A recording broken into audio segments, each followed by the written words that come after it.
hurmatli aziz mehmonlar, mezbonlar. Mana bugun bir ajoyib xonadonda katta to'y tantanaga olib turibmiz. Kelin-kuyovlarimizga baxt tilaymiz, baxtli bo'lsin, yomon kunlar mana shunday bo'lsin. Marhamat, dasturxonimizni ochib e'lon qilamiz. Bugun azizlarning ko'ngillariga ochishga harakat qilamiz. Qo'shiqlarimiz sizlar uchun. Birinchi aytadigan shularimiz mana shu kelin-kuyovlarimiz uchun bo'ladi. Albatta o'zimizning jigarlarimiz, singillarimiz uchun bo'ladi. Davom etamiz, marhamat.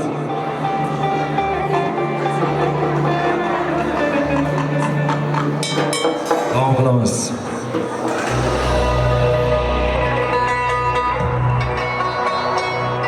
Tanlı basıp o'tsa bo'lar singil uchun, jonni fida qilsa bo'lar singil uchun.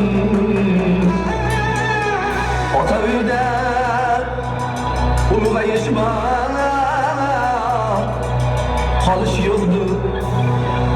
Singillarni yo'qlab turing ko'ngil uchun.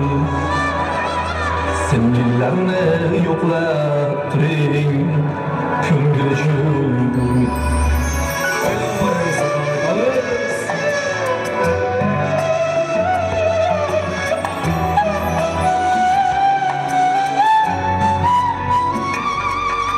Yumshoq ko'ngil tananman bilmaydigan, boshingizga kulfat kelsa kulmaydigan.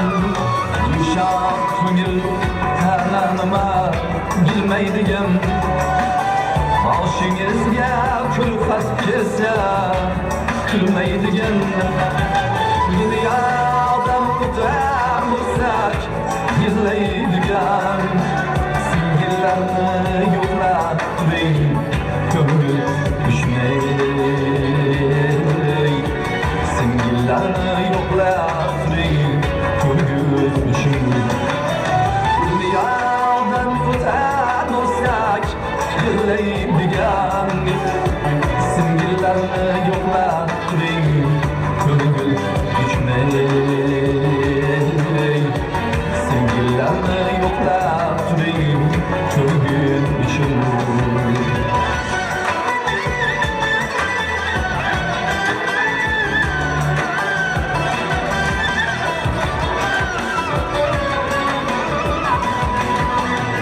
Kalbimde yıldız otup bulmayınca, oynayan joyda toshday otup bulmayınca,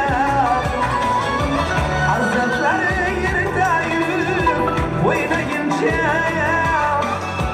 singillarni yo'qlab turing ko'ngil uchun.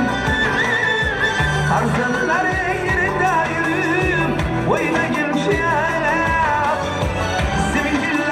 yo'qlab turing ko'ngil uchun.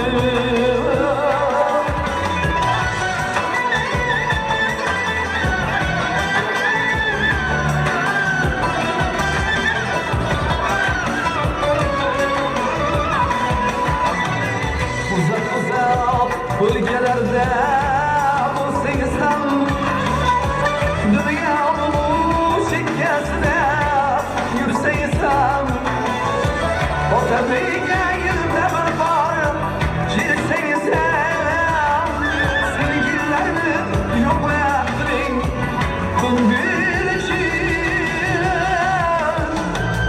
Singillarni yo'qlab turing ko'ngil uchun. Qonni bosib o'tsa bo'lar singil uchun, jonni fida qilsa bo'lar singil uchun. Ota uyga vaqtinchalik mehmonman, singillarni yo'qlab turing ko'ngil uchun.